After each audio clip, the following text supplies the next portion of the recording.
And we are live. What's going on, folks? Welcome to a very special edition of the Nuclear Golf Podcast. We are live coming on the air as the second round of the US Open at Oakmont is just wrapping up. My name is John. I'm the co-owner of Nuclear Golf and TW Legion, joined tonight by my fellow co-hosts Mike Carbone, Tim Bowman, and Hutch Bennett. Fellas, it's been a great couple days watching the US Open. There's been tons of carnage out there all over the course. Before we get started, just want to say a huge thank you to our sponsor. Today's show is sponsored by Blue Chew. Great sex is just a few clicks away. Visit bluechew.com today to learn more. And big thanks to Blue Chew for sponsoring today's episode. Fellas, US Open, we've been waiting all year for this, where we finally get a tournament where, the cut line is way over par. There's carnage all over the course. Guys are losing their temper. I mean, we've been seeing it for the last couple days. Just want to get your guys' initial thoughts on what we've seen so far and what you're expecting to happen kind of here over the weekend. Start with Tim. What do you think? Awesome. Just awesome. Like we've been all waiting for this for a while. This course is so brutally hard that Shane already literally just picked his ball up. Didn't even mark it. Like, this course is just, that's what the US Open does. It just mentally just drains you, and you do stuff that is uncharacteristic to a regular tournament because it's so hard. Unlike yesterday, even the easy holes today are playing so difficult. Nothing is taken for granted. I can't wait for the weekend. I'm just going to wait and watch the red numbers on the leaderboard just plummet into the black death of over par. Hutch? Yeah! Tim's description got me there. I wasn't ready for that. Tim kind of hit on everything that I like. I was kind of worried today when Sam Burns came out and shot 65, and at one point there was a lot of people under par. I'm like, oh God, here we go. They're dodging rain all day, kind of. I'm thinking this course is maybe a little too wet, maybe a little too soft. But then as the day went on, as we are right now, there's 3 people under par that are in the clubhouse. So that's really all we got. I mean, there's no chance anybody else is getting there. The last couple groups are coming in, so it's exactly what we wanted. Just going to get firmer and faster over the weekend. So it should just set up to be what we hoped it would be, that more of the 07 than the 2016. Not quite the 1927, though. That one you said the other night, John, of the winning score being like 15 over par. It's not quite what I was waiting for, but Mike, what are your thoughts? Yeah, I mean, US Open, it's the ultimate mental test. Test your patience unlike any other tournament. Par out there on any hole is like making a birdie at any other hole on the tour. Any other tournament, par, you're probably losing strokes on a lot of holes, but out there, par is a great score, and you just have to play very patient golf and understand that fairways, greens, and 2-putts are a huge win. And it's, for a lot of guys, it's hard to get into that mindset of just understanding that that's okay. Boring golf is a great thing, and it's really fun to watch these guys be put to the ultimate test this week. Driving off the tee is a premium, distance off the tee, and being very particular about where you hit your landing spots on your approaches. And obviously, the greens are lightning quick. So, it's the ultimate test, and I can't wait to see what happens this weekend. Yeah, for sure. And I mean, one of the stories that we've been tracking over the last couple hours has been Rory McIlroy. I mean, we got into it extensively on our last couple shows, just about his motivation, his struggles, his, decision to not speak with the media, whatever it may be. Looks like he's actually going to make the cut here today. Just kind of squeaking in. I think he's 1 shot clear of the cut line. But on the 12th hole today, tomahawk throw of his club, hitting his approach. Poor approach, just complete tomahawks throw of his club. And then he smashed the tee marker on 17, destroyed it. So you're seeing the frustrations come out of Rory McIlroy. He's not the only one. Shane Lowry had multiple incidents today. First, Shane Lowry forgot to mark his ball before he picked it up. He was assessed a one-shot penalty.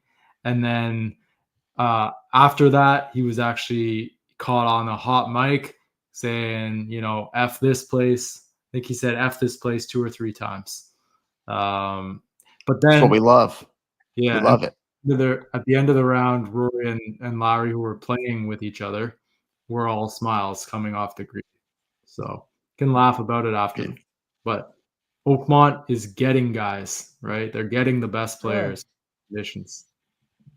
I mean, what else are you going to say if you're Shane Lowry? If you're 16 over for the tournament, you're one of the best players in the world. Like, F this place. That would be a natural reaction that 95% of us would say if we were playing a course that was that hard. Yeah. I mean, it's crazy though.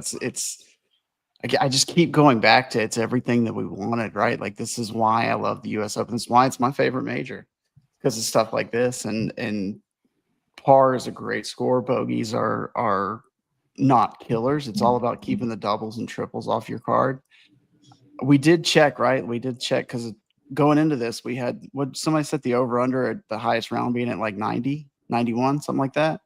We had somebody come close to it today. Buddy, I looked at his scorecard. I didn't see a single shot he hit, but he went 86, 89 over the last 2 days, which is incredible. I'm so thrilled for that guy. I don't even know who he is, but I want to cheer for him. I want co-owner Brent to find a tracker for him. We need to track everything this man does if he's going to shoot 86, 89. That is crazy. I love that so much. He's 35 over. He's 35 over.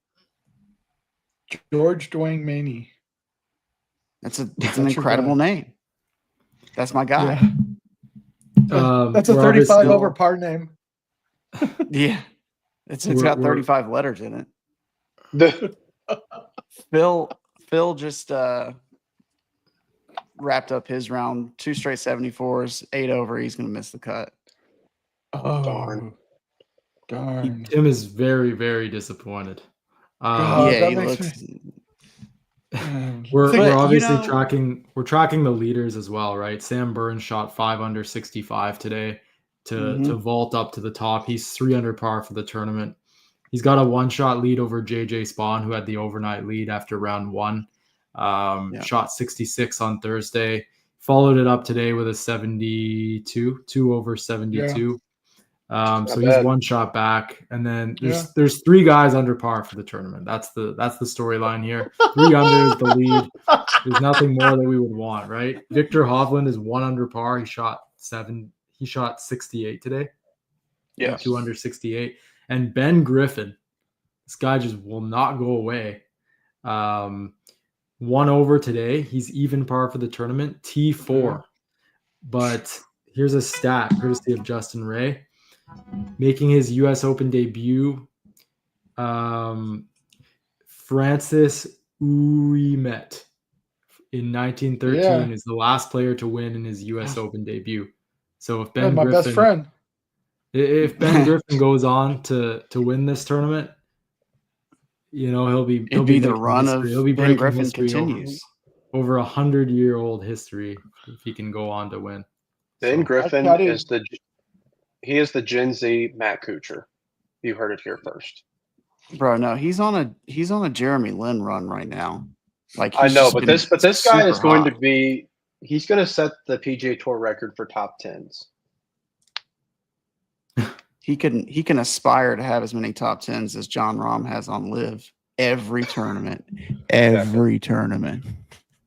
How many did he say he would have on the tour? He on the Live Tour, he has every tournament. Yeah. But I'm looking at this Thurston Lawrence right here, who's 1 over right now. I mean, because earlier he had a 3-shot lead at one point today, right? He did, yes, he did. He reached 6 under par at one point. Yeah, he got it to 6 under, and then since then he's 1, 2, 3, 4, 5, 6, 7, 8. He's 7 over since then. He's killing. He's 1 over right now. He's coming off of bogey double, and then he's made 3 pars. So he's on currently. He's playing the the 300-yard par 3. So we'll see what he comes away with on that. Oh, he'll be 3 over after this.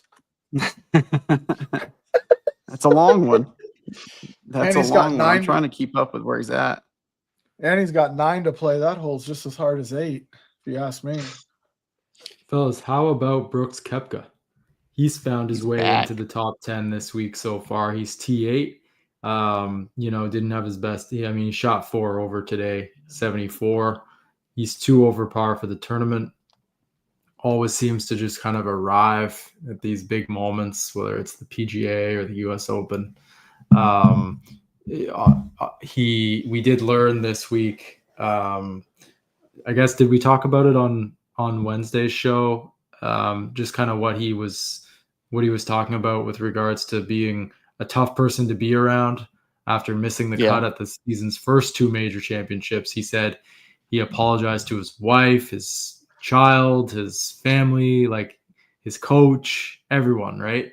And then there was also reports that he kind of got a blast from his coach during a practice round this week as well. Did you see he said that it was so bad that Justin Thomas had to come check on him in the bunker. Yeah, because his feet cow was yelling at him so much. He said that he needed to hear it though. He said he doesn't like to surround himself with yes men, and he likes people to tell it to him straight. So I thought that was pretty interesting when I heard it. Well, the other thing too, in his presser after the round, they asked him when the last time his coach did that to him, and he said that at the PGA. Aaron Hills. Or Aaron Hills. Yeah, it was Aaron Hills, but yeah. I mean, I talked to our JT tracker the other night, Ryan. He's been on the show before. He was kind of giving me some guys that he thought may win based on some formula that he'd come up with, and he looks pretty good so far. Let me just say that. But secondly, after round 1 and after he watched Brooks's presser, he sent me a message that said, "I've never been more convinced that he was going to win a tournament than I am right now." And which is crazy because Brooks didn't have a lot of good form coming into it. We'd even speculated. I know our trackers had kind of speculated a little bit that he might be injured or might be hurt or something along those lines. He hadn't been looking good. But whatever they worked out on the range or in that bunker for 45 minutes when he was getting his ass chewed by his coach or whatever, like it must have worked because he's in good form right now. I know he shot 74 today, but I mean, look at the leaderboard. That's pretty solid, I'd say, for today. 5 shots. He's right there. 74 is like 1 under par today compared to the field average. Yeah. So he didn't play. He played pretty good. Yeah. 5 back with 36 to go. He's in a really good spot for sure. And he's got that major championship experience that you're looking for that some of these guys ahead of him don't have. When Brooks was on the PGA Tour, it was, why doesn't he play well in these smaller tournaments? Why doesn't he play well? Because he loves majors, and that's what he gears towards. So this is kind of to be expected for a player of his caliber. I don't think he gets as much hate on the live side of things as a lot of other guys because he was upfront and honest from the beginning about why he went. I mean, that's probably a better question for Mike and Tim because y'all are the live haters. I love Brooks, but he was honest about why he went. He was hurt, and that's why. I think Brooks wants to come back to the PGA Tour, so that's why I don't have a problem with him. He wants to come back where he can leave a legacy. He misses that. You could tell. In the Netflix series, he was pretty open about, why he went to live. He was pretty in a pretty tough spot. Yeah, he was hurt. He didn't know how he was going to recover. He's already had injury issues before. Just wanted to solidify his future. So, for someone in that instance, I mean, it made sense for him from just a business perspective. And but the legacy, Tim, the legacy thing, Tim, for him, he's talked so much like his whole career about how the majors are the only thing that matters to him. So I don't know about leaving a legacy because he's still playing in all the majors while being on live. So as far as his legacy goes, as long as he can play the majors, I don't think it matters which tour he plays on. I don't necessarily think he wants to come back. How many has he won? I don't think he. How many has he won? Majors? He's won 5 since coming back, since moving over to live. At least one.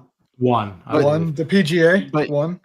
Yeah, Yeah. but what I'm saying is, like, as long as That's he's fine. playing in the majors, I don't think he cares. That's his legacy in his mind. He misses. to He me misses anyway. He misses the camaraderie on the tour. So, like, you can say He what you might. want about Liv. You can say what you want about Liv. I'm not arguing if Liv's good or bad right now. I'm not. I'm just saying he misses the PGA Tour and he misses the camaraderie. And with some guys you can tell because they kind of wear it on their sleeve. Some guys you can't because they hide it better. Or they actually really really like being on Liv, and that's fine.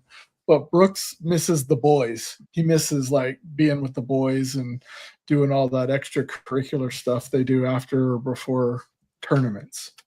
So you can kind of fellas, just tell. He's got a team though. That fellas, literally how is about camaraderie. Bryson DeChambeau? He shot 7 over 77 today. He's going to miss the Mhm. cut. 10 over par for the week. I can't say I was expecting this type of performance from Bryson here.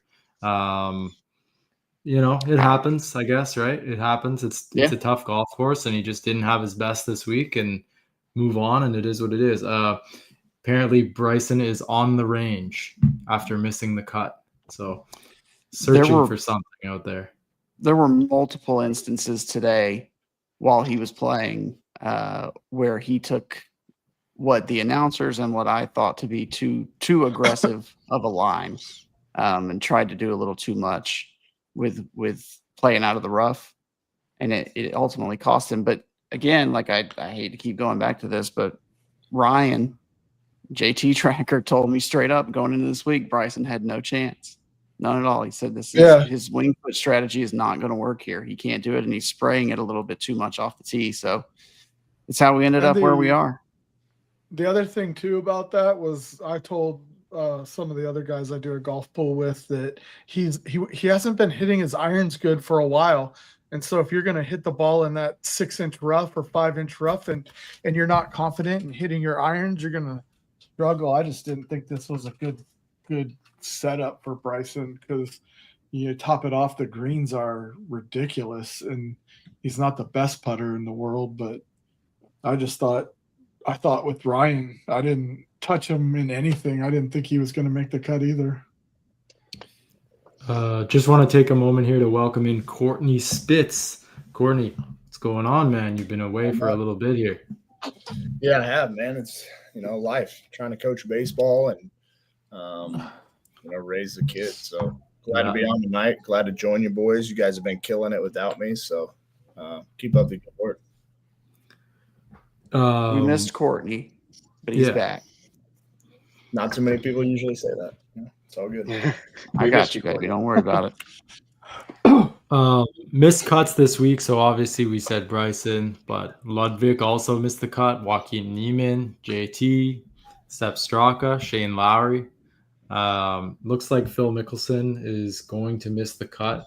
Phil was actually in contention or on borderline of contention earlier today. He was actually putting together a pretty good round.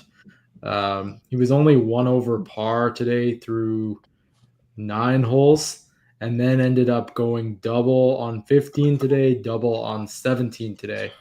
Went 4 over through his final 4 holes, and that'll be it for Phil Mickelson. Yeah, and you know what? It's kind of unfortunate because on the 18 there, he had a 20-ish footer for birdie that probably would have got him in, because it looks right now, Data Golf's got it at like 99.6% chance that 7 over is going to be the cut line. So he had a shot. Same thing as always with Phil. Like he can be playing a little steady, but he's also not going to shock anybody if he puts up a double or a triple. Shocking. First time I've really seen this. Scotty Scheffler had visible frustration on the range today. He's T23 right now, shot 1 over for his round, but he seemed to be disgruntled with longtime coach Randy Smith. Not sure if there was a disagreement between the two men or if it was more of a matter of just frustration boiling over with regards to his swing. But not often you see Scotty Scheffler get animated on the range like he did today. So I'm not sure if you This guys is had a him just chance. making it fair for the rest of the field. He's spotting them a few strokes. He's going to come heavy tomorrow and Yeah. Sunday. Like this is the other day, Joey on the show the other night was saying that he hopes that somebody else has the lead going into Sunday, so Scotty can make a little run at it. Yeah. Ain't going to no, shock anybody if he's near the top of the leaderboard tomorrow night. I think people forget how competitive Scotty is. Like he seems like the ultimate goody two shoes. The perfect golden boy for the PGA Tour. And, just does everything the right way and really big in his faith. But at the end of the day, at his core, he's an extreme competitor. Like you see him play pickup basketball, a whole bunch of other sports too, like pickup football as well. I've seen him play, and he's very, very competitive at his core. So it doesn't surprise me to see him get really frustrated, considering how much he puts into the game and his practice. Yeah, and he probably knows, like Hutch said. I mean, but all it takes is one 9 holes, one front 9 or back 9 to get back in this thing, because there's going to be so much movement up and down. I mean, we saw a 5 under from Sam Burns today, and the guys at the top of the leaderboard didn't really go anywhere. So all it takes is a little bit of slippage at the top, and for him to put a good round together. I'm sure he just feels like he's close to a good round, but he's just not quite on time or something. I think that's where these guys get so frustrated, is they feel like it's close and they're just not. It's not clicking. And for the number 1 player in the world to not be clicking, I mean, that's got to be frustrating. You're one of the best. But did you see how long it took Lawrence to play his first 9 today? Did you guys talk? If you didn't talk about this, this is insane. 3 hours and 6 minutes to play his front 9. Yeah, they had a 3. Something was the 4th hole, the par 5. They were talking about Lawrence, and his group played the 4th hole, the 5th hole, and the 3rd hole in 71 minutes. Why did it take just rough goes? Well, you got a couple. I mean, par 5s are always going to be that way a little bit. Yeah, there's some drivable par 4s in there too. So it all just kind of stacks up. You know how it is when you're at a regular course. Anytime you get to that first par 5, like there's usually a little wait because everybody thinks they can go for it into when they probably shouldn't. But that's got to be part of it. Par 3s are bad too. Par 3s are bad too, but that's got to be part of it because it's obviously a huge tournament, so everybody's just taking extra care to make sure they're doing everything they can to post the lowest score. But it's got to be maddening, and until they start policing it, why would these guys speed up?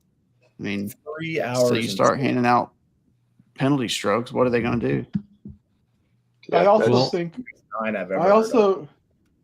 Courtney. I also think what's causing the slow play this week is. I think honestly, this is the first time in many, many, many years that guys don't know what to do out of the rough. Like they're having to really think their way and try to figure out a shot that will play. Oh, yeah. No doubt. Just to get it back in the fairway. Like we've had US Opens before where the rough was pretty penal, but the guys they would walk up to the ball and go, nope, can't hit the green. Yep, I can get it in the fairway. Give me a 9-iron. I'm punching it out. But even a 9-iron punch out this week is challenging. They were talking about practice rounds on Tuesday and Wednesday that were 3.5 hours long for 9 holes. Yeah. Yeah, I don't feel like the guys are getting in the rough and knowing, like, when they make contact with the ball, is it going to go 150 or is it going to go 50? Yeah. I have no idea. And you said that practice round thing the other day, Tim, and I heard it then, but I guess it didn't really register. I guess I thought more of like those guys are just walking around playing a bunch of different chip shots from a bunch of different angles. I didn't think anything of it at the time until Courtney says that it took this guy 6 hours to play 9 holes, and he's $1 million over since he got to 6 under. I texted you guys when Courtney texted and said he had a 3-shot lead. I texted and said in our little private text chat that I said he is definitely not winning this tournament. No chance. And here we are. Courtney, you gave him the old Joe Buck. This kicker hasn't missed a kick all year. Boom. Got a Right up, 3-shot right? lead. He's 8 over since then. Hey, I think it's probably the actual front nine that was killing people, wasn't it? That front nine was playing extremely tough. Yeah, it was Well, stout. see, that's where he's at right now, finishing up, and he got that lead because he birdied 3 in a row, and then from there he birdied 3 out of his first 4 holes and ended up shooting over par on that side. Yeah, at one point during the telecast, they said the front nine was playing 206 over par and the back nine 41 over par. Oh my gosh! They're finishing up this round in some rain right now. It's kind of coming down out there at this moment. Fellas, there was a moment today on the broadcast. I'm not sure if you had a chance to see, but Johnny Miller returned to the booth alongside Dan Hicks. He's actually going to be having a presser tomorrow, I believe. I mean, it's the site of his 63, right? Mm-hmm. 7 under 63, which I'm sure we'll be hearing about tomorrow. I believe Jack Nicklaus will also be having a presser with Johnny Miller to, reminisce about the memories that they've had at this tournament. I don't know. What do you guys did you guys like Johnny Miller, and a fan or not a fan? Some people were, some people weren't. I loved him. Yeah, I love Johnny. I did not. I felt like he was a Tiger hater. I really did. Like, I thought he was a Tiger hater. But I'll say this: after seeing him today, it just seemed like he was kind of struggling. I didn't know if what he's had going on health wise or anything like that. So I don't love to see that. Looking back on it, you can definitely say he was a good commentator. He was good at his job. You don't get to hold on to that position for as long as he did without being good at it. But I do still think he was a Tiger hater, and that's exclusively how I judged commentators back in the day. I think he's just maybe in that era where like this young guy comes in, and that clip where he's being interviewed and he says like, "I'm here." Tiger's like, "I want to win." He's like, "No, you're going to find out, kid. That's not how this works." Yeah, I think he was just in that position where like, hey, this kid needs to prove himself before we crown him. But obviously JT Legion commenting, he's not a Tiger hater. He's just ornery. He calls him ornery. So I don't know Johnny as ornery, but he's a good. I love his commentating. I agree with that. His voice is good. He's been on some big calls. It was good to see him today. I'd agree with that. He is kind of an ornery old man. All old men are. Well, Look at Tim. Tim. I really like, seriously, on a serious note, I don't like to see him struggling. And he definitely seemed to be struggling a little bit. I don't want to speculate on anything, but hopefully they give him the recognition that he deserves tomorrow, because regardless of how you feel, shooting 63 at this golf course, no matter what year it was, is ridiculous. Absolutely. Yeah, I just missed like the nostalgic aspect of, the commentators I listened to growing up, the Dan Hicks, guys of that nature on NBC, the 2008 U.S. Open comes to mind, Tiger walking up 18, and the commentary was just terrific. When you go back and watch that extended clip of that final hole, so yeah, Johnny Miller is definitely missed in that nostalgic aspect for sure. We're going to have a full-on moment when Jim Nantz retires in 11 years. Oh God, fellas, you could be missing out on the best sex of your life, in case you didn't know. Speaking of old men, have better sex with Blue Chew. Blue Chew is the original brand offering chewable tablets for better sex. These erection-enhancing tablets help men achieve stronger, harder, and longer-lasting erections for sexual activities. Great sex is just a few clicks away. Sign up at bluechew.com, consult with one of their licensed medical providers, and once you're approved, you'll receive your prescription within days. Blue Chew tablets are made in the USA and prepared and shipped directly to your door. The best part of all, it's all done online. That means no visits to the doctor's office, no awkward conversations, and no waiting in line at the pharmacy. Make life easier by getting harder and discover your options today at bluechew.com. And we've got a special deal for our listeners today on today's US Open recap show. Try your first month of Blue Chew free when you use promo code Nuclr. Just pay $5 shipping. We have it down there at the bottom of the screen. BlueChew.com, code Nuclr. Just pay $5 shipping. Visit BlueChew.com for more details and important safety information. And we thank Blue Chew for sponsoring today's podcast. Let's get it on. Big thanks. Big thanks. That's a steal. A full month free. Absolutely. Yeah. That's a It's steal. a lot of. Get that stiff shaft, Courtney. Hey, oversized. It's like your swing speed went up. It's going to be extra stiff. All right. So we talked about Ben Griffin. Another guy that's lurking in the top 5, Adam Scott. He's T4 right now. This guy is able to turn it on at various moments, getting older, but still has the game. He's even par for the tournament. He shot even par today. I thought that was kind of one of the notable guys that's up there. Hovland is in third. He's 1 under par for the tournament.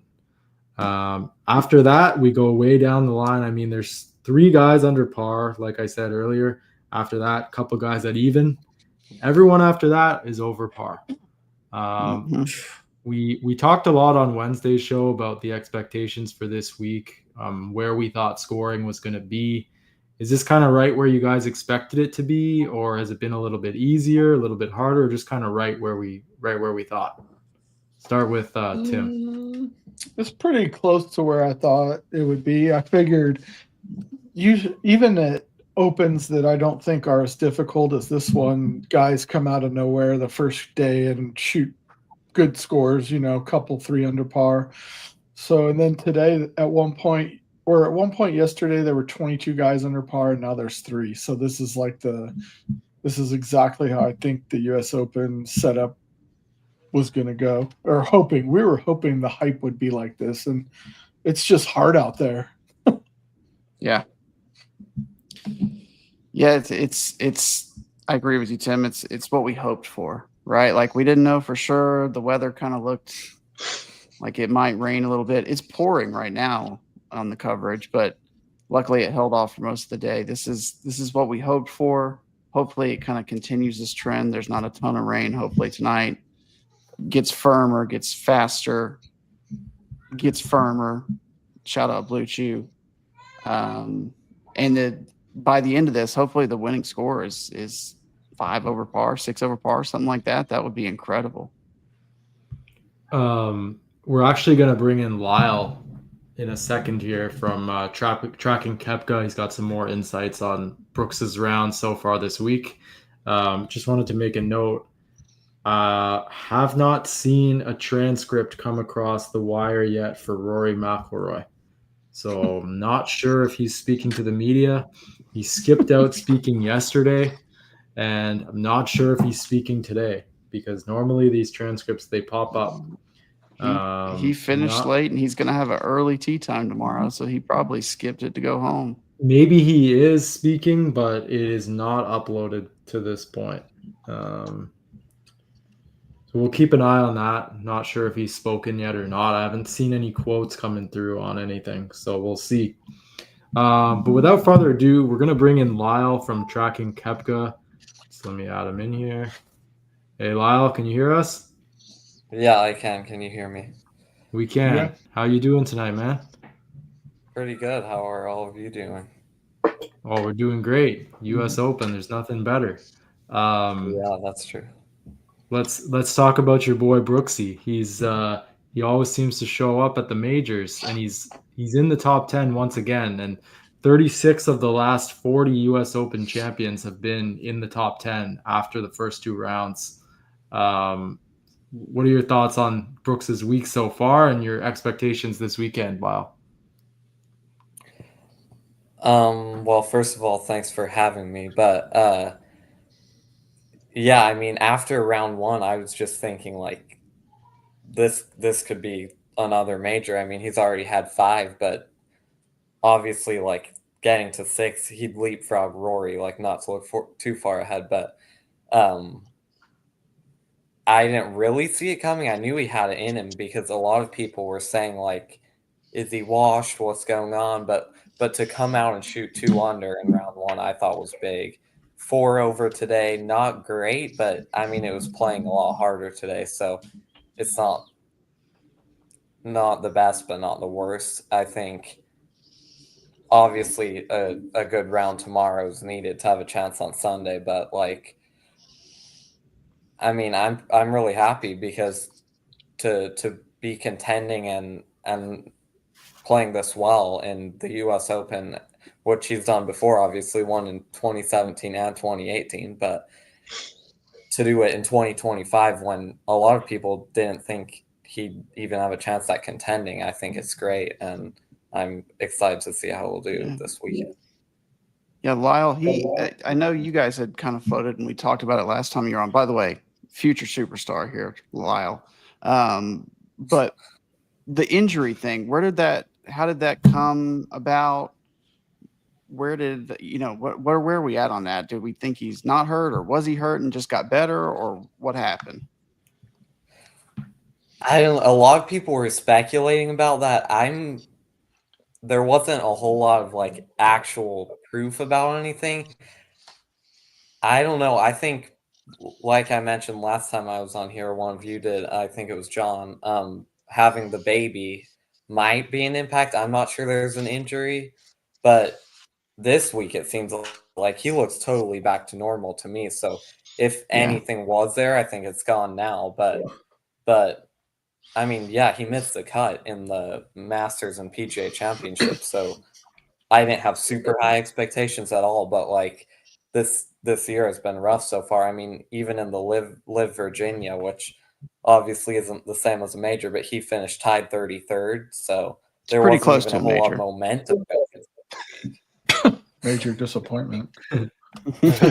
Oh, But yeah, there wasn't even a lot of momentum going into this week, so it's just all you can rely on, I guess, is like him doing well in the past. But Lyle, I wanted to get your thoughts and your take on the comments that Brooks made this week. It sounds like he was pretty miserable overall, like not just on the golf course, but off, like through the start of this year. Missed cut at the Masters and the PGA. Yeah. We know that this guy just lives and breathes for the majors. You could probably make the case that he really doesn't really care about the other tournaments outside of the Big Four. Yeah. I mean, that was the case going back to when he played on the PGA Tour as well. Just didn't prep the same way, couldn't get his head in the game the same way. He's always been a big time player at the majors, and to not be able to perform early this year at the first 2 was probably tough on him mentally, right? It sounded like he was miserable to be around and tough around the people that are close to him. Just what are your thoughts on this? Do you think this is a good sign, a positive thing in the sense that he still cares, right? Yeah, I mean, there are definitely a lot of people questioning that, and like he said in the interview, he said his coach gave him a big talking to, and not only that, but yeah, like you said, I mean, the majors are everything. So I imagine he'll have a lot more confidence going into this weekend, and confidence, like the mental part of golf, is just so big, and especially in a tournament this big. Like, I think being in contention and playing well that early in the week, especially after not having a great start to the year, is huge. I think that should hopefully get him on the right path again. For sure. So 74 today. Looking back at his history, 2024. I mean, 2 missed cuts. 2025. We go back to 2024. It wasn't a great year for him in the majors either, right? He had 2 T26 finishes, a T45, and a T43. It was basically the same thing the whole year last year, and this year I was hoping going into this week it wouldn't be the same, and it looks like he's going to finish a lot better, obviously, than he did the first 2 tournaments. I was also looking at in 2016 at Oakmont, he finished tied 13th at over 4. So he's not that far from that now, actually, really close to that. But the weekend's everything. So tomorrow, I think the goal should be a couple under, hover around even par, but definitely don't slip much because he doesn't have much he can lose. Yeah, for sure. It's one of those So you just kind of stay steady and let the field kind of come back to him, because I Yeah. think tomorrow is going to be anybody who shoots around even par tomorrow is probably going to be picking up strokes on those in front of them, Yeah, especially I if heard it it keeps might going the way rain it too. is. I don't know. It's pouring right now, but I'm watching the tail end of the coverage right now. It's pouring rain out there right now. Yeah, I heard tomorrow too it might rain, so that'll be interesting. We need Weather Mike to come off a date and tell us what it looks like. Come off of it. I think you feel, Lyle, do you feel like Brooks sometimes maybe is, and you would be the one person to know, having tracked rounds and seen a lot of shots, both from the success that he saw early in his career to now where he's not having much success. Do you feel like he's trying to do too much? Maybe he's forcing the issue, or do you feel like maybe he's not being aggressive enough? Is there one side of the thing that you watch where he seems to be, I don't want to say laid back, but when he had his success, he seemed to be more of a high energy guy, and now he seems to be more of a low energy guy. I don't know. What are your thoughts on if you feel like he's pressing on the golf course or he needs to be more aggressive? Yeah, I mean, I think that's a good point. Like when he was really in his prime, he just had so much energy on the course. But like at the PGA Championship this year, one thing I took away was just, like you said, like his lack of energy. And I think that was what I was hoping to see more of this tournament. And I think I have. Like when I say he's kind of gone back to his old ways this week, that's partially what I mean. It looks like he's more just energized in general on the course. Like in the PGA Championship, he was moving slow, hitting shots really quickly, honestly didn't seem to care a whole lot. But this week, he seems more focused and just ready to go, which is what he needs to do and what he did do when he was playing great. So yeah, got to get his swag back. Yeah. Lyle, I got a question for you. In terms of Brooks becoming a father this past year, how much do you think that's impacted him? Because I've noticed Brooks has put on a couple of dad pounds here. I've noticed in the past couple of years, or the past year or so. He's not in quite the shape he was before. He was on the Sports Illustrated. I don't even know what edition that is, where he was. It's ESPN magazine. ESPN body issue, baby. Yeah. Wasn't even, had no clothes on. Yeah, he was in really good shape there, and you could tell now he's not quite that guy right now. Do you think that has to do with him going to live, or becoming a dad and not having quite as much time? Obviously maybe a little bit of a testosterone's a little lower right now. Not getting as much sleep. A little beer belly, Lyle. Is that what you said? Brooks needs some. Especially in the. He needs some blood flow. Needs some blood flow. Brooks, we got you. I want to see you win number 6, man. Yeah, and guess what? He is a dad, and Father's Day is Sunday, and he's about to win the U.S. Open on Father's Day. Yeah. I hope so. I'd like to see him win. Yeah, and he's going to get to hopefully watch the Panthers win the Stanley Cup a little bit after that. Oh, yeah, USA, baby. No, but I mean, I haven't even really thought of that. I don't want to get too far ahead of myself, but yeah, like Sunday, Father's Day, that would be big. But I think having a kid obviously changes your life so much, but I think for a while it probably took more of his focus off of golf, especially being on Live. Like Live Virginia is, it's a major, but it's not. No, damn right. Nope. I just think getting back to that's, again, I think that's the theme of this week. It's getting back to where he used to be 2018, 2019, the real great years in his career. And I think probably having a kid took his mind off of that a lot, just naturally, but also as he gets farther away from that and can focus more on the majors, on the big tournaments. I think I know his wife and kid were there today, so I think that's probably really cool for him now to have that. Oh yeah. To look last forward two to and, last two things from. here. Last two things here. First off, real quick, did you see that photo that went pretty viral of Brooks buying a like big pack of beer? Yeah. I think it was Yeah. during the it was during the PGA, I want to say, right? In a Yeah. convenience store or Yeah, something. it was right after he missed the cut. That one Right after really second round, viral. yep. Yeah, Friday night, I think. It was Okay. just Yeah, that was nuts. funny. That was crazy. Yeah. Yeah, I mean, as people like to put on Twitter, the one of us guess. Yeah. Yeah. Yeah. Yep. Here now, I mean, here's some and cuts like that, but it's great to see him back. That's for sure. yeah. Here's some stats courtesy of Shane Bacon. Let's say if Brooks goes on to win this weekend, he'll become just the 14th golfer ever to win 6 majors. He'll join Tiger Woods and Hale Irwin to win 3 U.S. Opens, and he would be just the 7th player ever to win 3 or more U.S. Opens. So 3 or more U.S. Open wins would be just the 7th player ever with 3 or more U.S. Open wins. Okay, I got it. Mm-hmm. Pretty cool stuff. I mean, if he really goes on to do it, I mean, 6 major wins is right up there. That's I mean, he tied Phil in majors. Yeah, Tiger, Hale, Irwin, and him. If he wins, like that's super.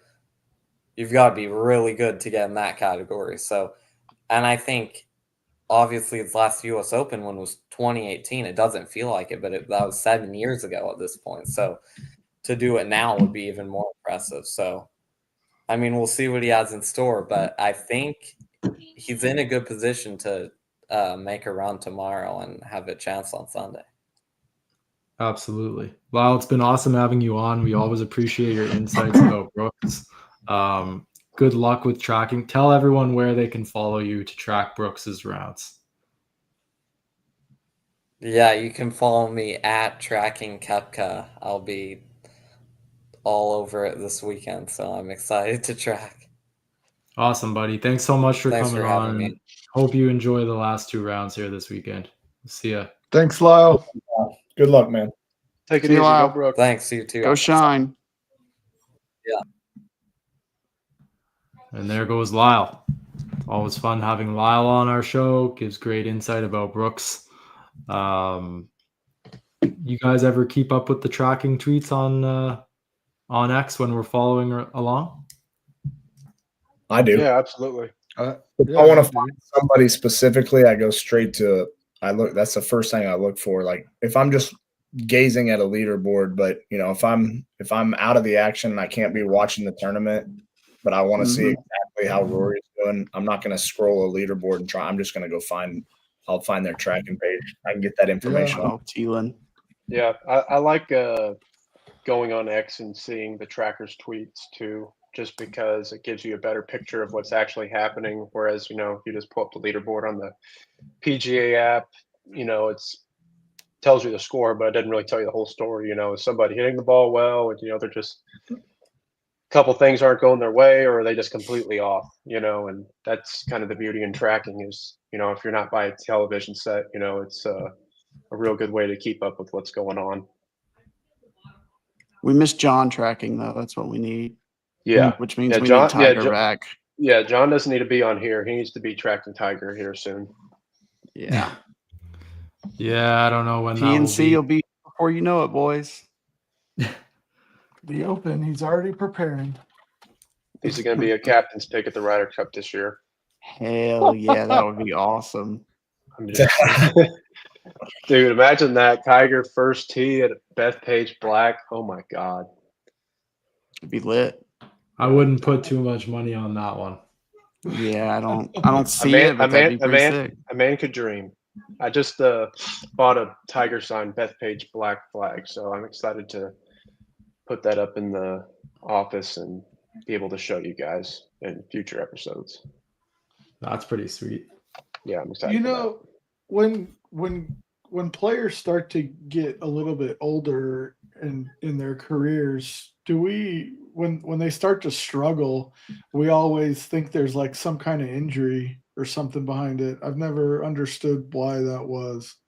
Like talking about Brooks, he hasn't played that well in a while, and we just automatically assume he's injured. Maybe it could just be that he hasn't been playing as much golf. I think it's the Tiger effect.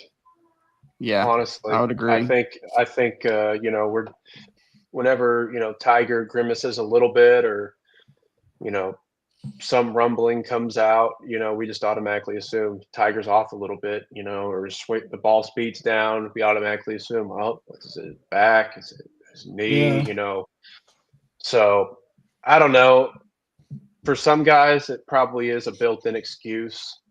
You know, like I always think about Rory McIlroy complaining about his molar when he withdrew from, what tournament was that? It was Back in Doral, I think. Doral. Yeah, he was just terrible, and, you know, he just, you know, said something stupid to get out of it. You know, or like, oh yeah, that's why I couldn't concentrate today. But, you know, Toothaches are the worst, dude. yeah, they suck, but, you know, it's Oh no. you could take something for that and make it Oh tolerable. no. It's also more publicized, though, Tim. I mean, with the trackers, and we have injury, you know, PGA injuries, updates, and all that. And it's all more televised. So, I mean, I'm with you. It may not be an injury every single time, but if you're a professional guy and you're skipping a tournament, I mean, it's kind of like the load management conversation. It's like they put things on an injury report that probably is just a way to not get fined. So if you're a guy that's not playing so well, Yeah. I mean, you know, it's easy to just be like, I have ankle stiffness. Sorry, I'm out today. You know, it's They like, just I think this is the last group that's on the last hole, and they just blew the horn yeah, Oh, that sucks. for weather. That So sucks. Thurston's Really? got like a 4-footer. I think it's for par, and he's just having to mark and leave now. Oh man, Oh, must be lightning. that blows. What are you guys kind of looking forward to the weekend? I'm seeing some reports that we could be getting like light drizzle, light rain all day on Saturday. I'm not sure if that's completely accurate. We need Weather Mike for a definitive answer on that. The ladies got to I leave mean, him alone for that. what are you guys hoping to see this weekend? Are you thinking? I mean, if it's raining, we're not gonna get the carnage, right? Yeah, Carnage. I don't. I'm That's hoping what I it's want. hot and windy. I don't necessarily agree with that. Just because it's going to be light rain, there's not going to be any carnage. I mean, the course is going to play completely different now, and you still have to hit the ball in these tiny fairways, narrow fairways. Mhm. And secondly, you're not going to get the roll that you did before. So, like the first hole, guys are landing the ball like 75 yards short of the green and rolling it next to the cup. And now they're going to have to fly it further, which means they're going to have to trust their game more. So I don't think There's give and take, right? Like, I mean, in some areas, like the greens are going to be a little Yeah. bit easier to play, but then you got to also consider like how tough that rough is right now. How about when it's wet? Oh yeah, like You know what I'm saying? Like, so Oh. there's definitely some give and take. I still think we could be headed towards an over par winner. yeah. They're going to do everything they can to keep the speed of those greens up. They're not going to let the rain slow it down that much. Well, not only that, they can tuck them a little bit too, so they'll make the pins in difficult Yeah. positions. I just think who knows? I don't necessarily think anybody's going to shoot 85 or 87 like they did the first couple days, but I still think a lot of 76s and 77s are in play, which is, you know, still 6 or 7 over. So if you get these leaders, you know, the guys that are under par don't have that much experience leading on the weekends in the majors. Even Victor his game hasn't been that good.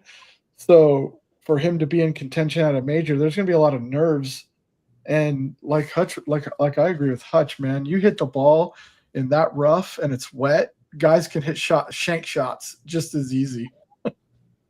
Yeah, It's definitely going And to I- lay down and bury more balls. I mean, there's probably a chance of some lost balls. Wet grass, when it just lays down like that, like it's going to be heavier. So it's definitely going to affect the club through the grass. But we'll see. I mean, most guys aren't trying to hit great shots out of the rough, anyways. We're just seeing guys trying to advance the ball. So maybe I just pulled up an hourly forecast tomorrow. It looks like the rain is gone by around 1 o'clock tomorrow.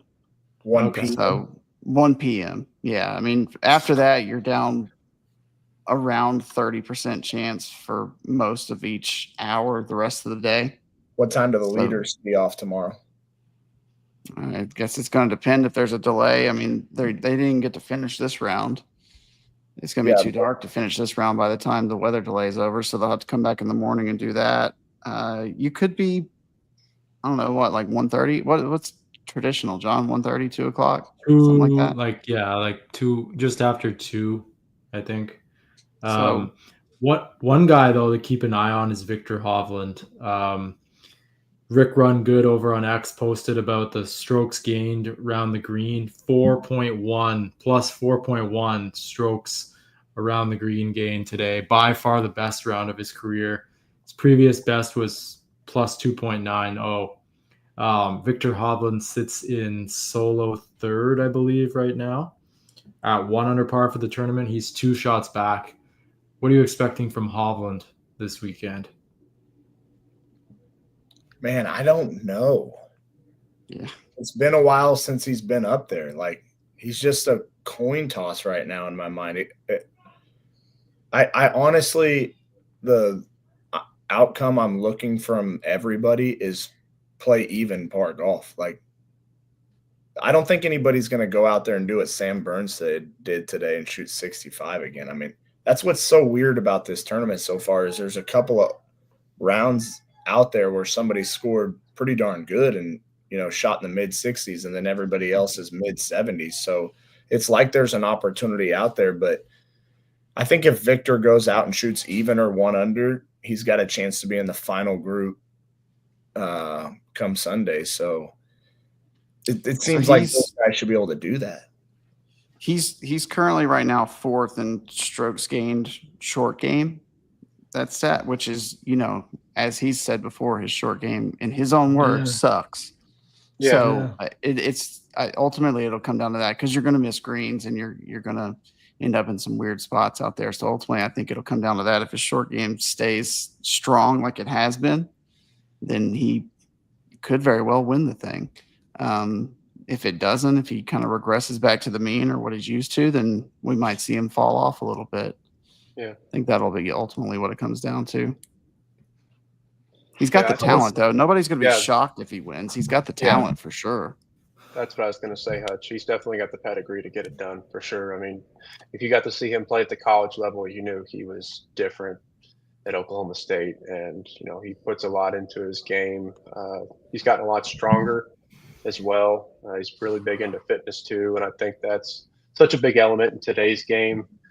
And he's grinding on his short game too, big time. Like his chipping in particular is significantly better than what it was when he first got on tour. He didn't have to chip that much in college, because he's hitting these, great drives and hitting every green and rolling in a lot of putts. But, on tour, things are a little bit tougher, and it exposed that aspect of his game and it's forced him to grind on it. And, now he's seeing the fruit of it. So I would not be shocked at all if he comes out and ends up hoisting the trophy on Sunday. I'd be blown away. Yeah. I'd be blown away if Victor Hovland wins a major. Really? Only because I disagree with that.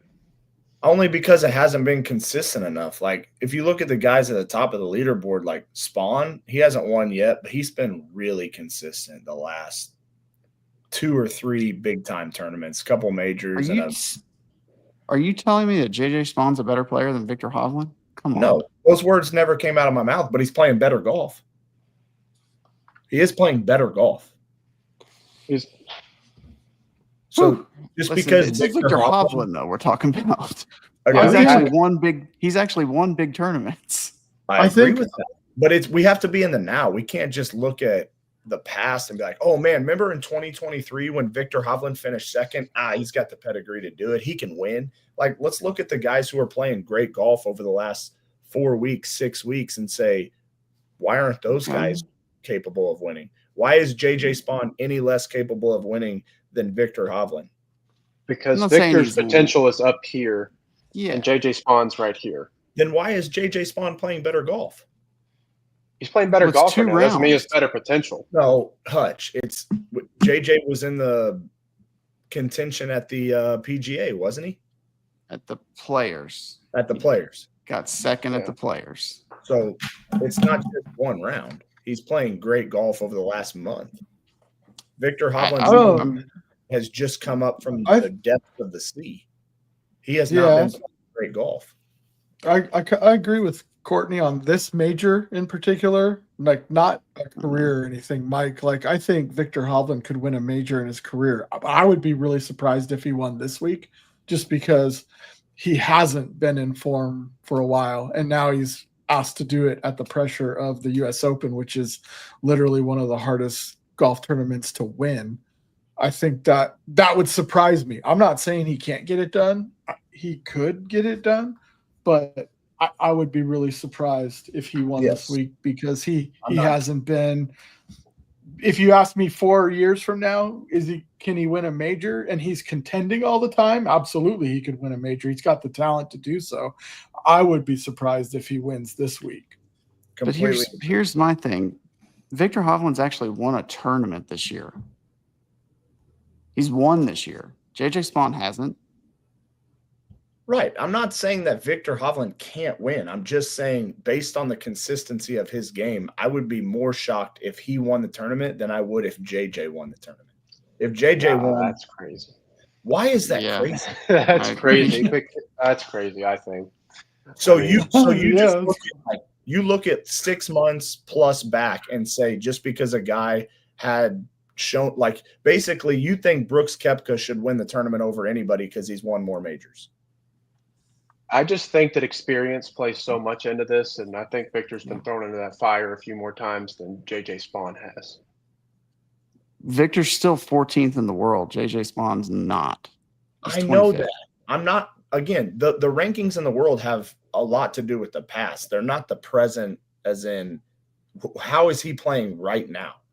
Yeah, that's valid. I get what you're saying. I get what you're saying, Courtney. I mean, JJ Spawn's playing really good golf right now, and I don't want to discredit that by any means. Is he though? What? I mean, He's playing good golf. Let me just He tell is- you what he's actually JJ playing good Spawn. golf. Hold on. He is Let playing me good tell you what golf. JJ Spawn's done since he lost that playoff at the Players. Okay, ready?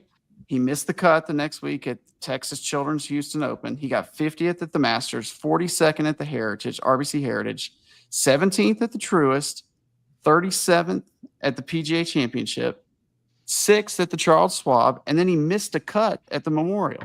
He's coming off a missed cut. So you're looking at what? 2 top 25s since Two he solid lost that playoff? finishes since the playoff. But Yeah, you just asked if a dude who is one of how many players under par at the U.S. Open, you just asked if he's playing good golf. You said, is he? No, I'm saying y'all are. It's 2 different points. What I'm saying is, you guys are saying that the reason why he's got a better chance to win than Victor Hovland's because of his recent form, and his recent form is way better than Victor Hovland's. His recent form is not that much better. He's got 2 top 25s. He's missed cuts. He just missed a cut last week. It doesn't get much more recent than that. So what is Victor's recent form then? What has he I been will doing? show you. Top And at some point, if it's at the even Memorial. close, so hold it right there. He got T25 at Memorial. The Memorial, T28 So he made the cut. PGA, T54 at the Truist, T13 at RBC, T21 at the Masters, and then he won Valspar, and that was late March. That's way better. Mm. That's significantly better than JJ Spawn since the Players. He's got a win. Yes. Oh, buddy. Yes. He's got to win multiple top 25s, not to mention that the most recent Hutch. tournament, they played the What same was the tournament finish? at Memorial, and he made what the was- cut, and JJ didn't. Oh, you're gonna stick to this one cut thing like nobody's ever missed a cut. He's not Tiger, dog. Like people miss Courtney, cuts. your point was he's in better form, and he's He not. has been playing better golf. What was the truest finish for JJ Spawn and the truest finish? They were very close, right? Both in the 50s. You got Victor. I'll pull up JJ. You got Victor, Mike. Yes. All right, Pull that fellas. We got 36 holes left. We're Hold 2 on. rounds into this thing. Stretch it Who's- out. Who's Seven our minutes final? Who's our picks going into the weekend here to get this done, and then we'll wrap it up. I'm picking I- Victor.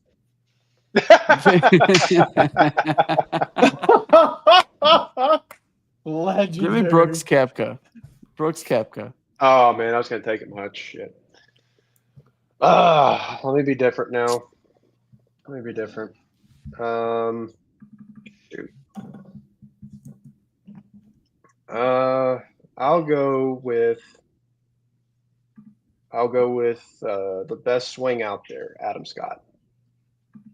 I feel like they've been saying that for years, and He has a beautiful swing.